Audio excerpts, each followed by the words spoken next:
احتمالاً تو هم مثل من این جمله رو بارها شنیدی یا حتی خودت گفتی از شنبه شروع میکنم یا آره باشه فردا حتما انجامش میدم و راستش رو بخوای اون فردا هیچ وقت نمیرسه یا اگه هم برسه انقدر دیره که دیگه حال و حوصله‌اش رو نداری. امروز میخوایم با هم بریم سراغ یکی از بزرگترین دشمنان پنهان خوشبختی و موفقیتمون، اهمال کاری. اون هیولای کوچولوی موزی که میاد تو گوشمون زمزمه میکنه حال وقت هست، بذار واسه بعد، و ما رو درگیر یه چرخه بی‌پایان پشیمانی و استرس میکنه. اما نگران نباشید، امروز قراره با چند تا تکنیک خیلی باحال و کاربردی کاری کنیم که این هیولا تبدیل بشه به یه موش کوچولو و ما بتونیم زندگی خودمون رو پس بگیریم. آماده ای؟ بزن بریم. خب قبل از اینکه به راه حل برسیم بیایم ببینیم اصلا چرا ماها اینقدر با این پدیده دوست صمیمی شدیم. چرا همیشه دوست داریم کارها رو عقب بندازیم؟ دلیل اول، کار خیلی بزرگه. گاهی اوقات کاری که پیش رومونه انقدر عظیم و ترسناکه که حتی نمیدونیم از کجا باید شروع کنیم. مثلا نوشتن یه پایان نامه یا مرتب کردن کمدی که 10 سال دست نخورده. دلیل دوم، ترس از شکست یا حتی ترس از موفقیت. آره درست شنیدی، بعضی وقتا از اینکه کار رو خراب کنیم میترسیم، واسه همین اصلا شروع نمی کنیم و گاهی هم از اینکه خیلی خوب انجامش بدیم میترسیم، چون اون وقت انتظارات از ما بالا میره. دلیل سوم، نداشتن اولویت. وقتی لیست کارهامون شبیه لیست خرید یه سوپرمارکت میشه، معلومه که نمیدونیم کدوم مهمتره. همه چی قاطی میشه و ما ترجیح میدیم هیچ کاری نکنیم تا اینکه کار اشتباهی رو شروع کنیم. و دلیل چهارم که دیگه ازش خسته شدیم، حواس پرتی های دیجیتاله. این گوشی های هوشمند لعنتی، شبکه های اجتماعی، نوتیفیکیشن ها، یهو به خودمون میاییم میبینیم 3 ساعت تو این اینستاگرام چرخیدیم در حالی که قرار بود یه ایمیل مهم بفرستیم. خب حالا که دشمن رو شناختیم وقتشه بریم سراغش. اولین و شاید مهمترین تکنیک، تیکه تیکه کردن فیل. فکر کن یه فیل خیلی بزرگ رو باید بخوری. اگه بخوای یهو بخوریش، خب معلومه که از فکرش سکته میکنی، اما اگه بتونی به تیکه های کوچیک تبدیلش کنی خوردنش آسان‌تر میشه. هر کار بزرگی که داری، هر چقدر هم که ترسناک باشه، بیا و به کوچکترین قدم‌های ممکن تقسیمش کن. مثلا اگه باید یه مقاله بنویسی، به جای نوشتن مقاله بگو جستجوی 5 منبع. نوشتن مقدمه 100 کلمه‌ای.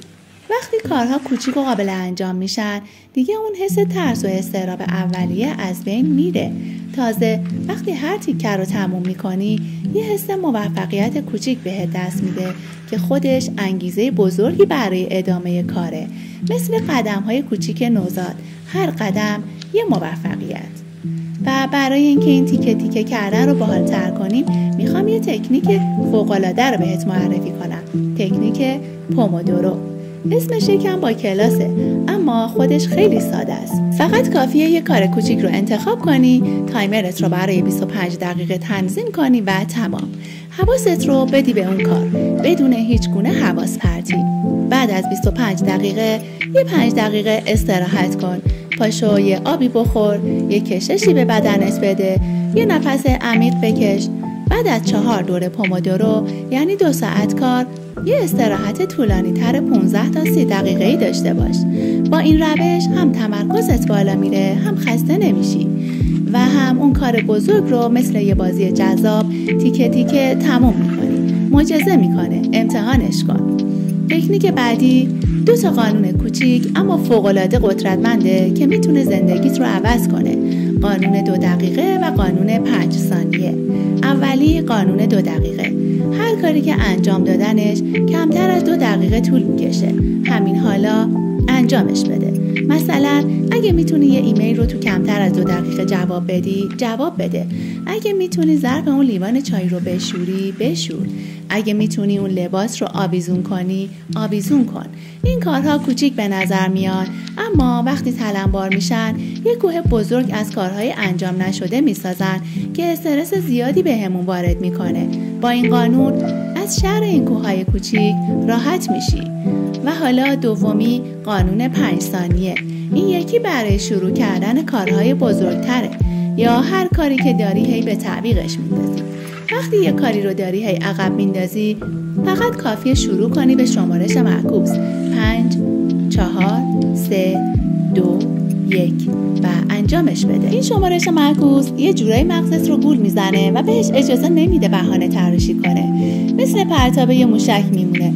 وقتی شمارش تموم میشه تو باید حرکت کنی، حتی اگه فقط برای 5 دقیقه باشه. فقط شروع کن. این شروع کردن نصف راهه.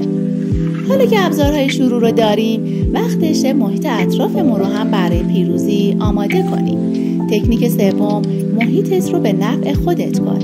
اولین قدم، حواس پرتی ها رو حذف کن. اون گوشی رو بذارش رو حالت بی صدا یا بذارش توی اتاق دیگه. نوتیفیکیشن های بی خودی رو ببند. محیط کار یا درس خوندنت رو طوری بچین که فقط اونجا کار کنی. یعنی وقتی میای پشت این میز، مغزت بدونه که اینجاست که کار باید انجام بشه. از تلویزیون و صداهای زیاد هم دوری کن.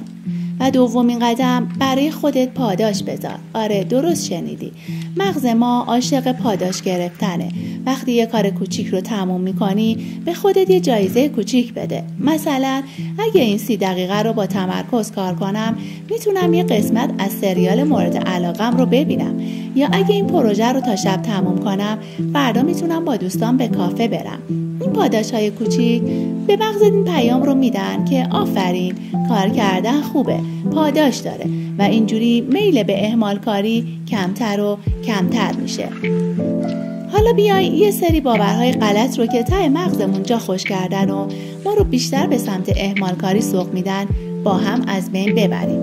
باور غلط شماره 1، من ذاتاً آدم تنبلی هستم. این کاملا اشتباهه.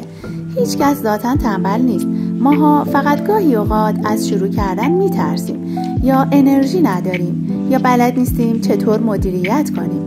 وقتی ابزار مناسب رو داشته باشی دیگه خبری از تنبلی ذاتی نیست. باور غلط شماره 2، باید منتظر انگیزه بمونم تا شروع کنم. این بزرگترین تله است. انگیزه مثل بنزین میمونه. اول باید ماشین رو روشن کنی و یه ذره راه بری تا بنزین بخوره. یعنی اول باید شروع کنی، بعد انگیزه میاد. شروع کردن خودش انگیزه میاره. باور غلط شماره 3، من فقط تحت فشار خوب کار میکنم. شاید این روش برای عده‌ای کار کنه، اما هزینه‌اش چیه؟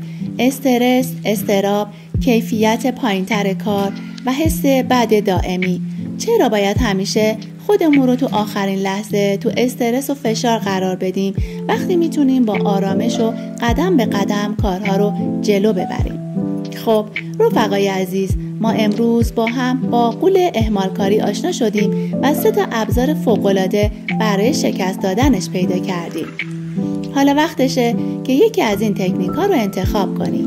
لازم نیست همه رو با هم شروع کنی. همون اولی رو که به نظرت کاربردی تر میاد انتخاب کن و امروز همین حالا امتحانش کن. بیاین با هم این چرخه تمام نشدنی از شنبه رو بشکنیم و یادت باشه هر قدم کوچیک یه پیروزی بزرگه. به هم بگو کدوم یکی از این تکنیک ها رو اول امتحان میکنی؟ نتیجهش چی میشه؟ حتما توی کامنت ها به هم خبر بده. اگه این ویدیو بهت کمک کرد یا فقط یه جرقه کوچیک تو ذهنت روشن کرد، یادت نره که لایکش کنی، چون لایک های شما سوخت ماست برای ساختن ویدیوهای بیشتر.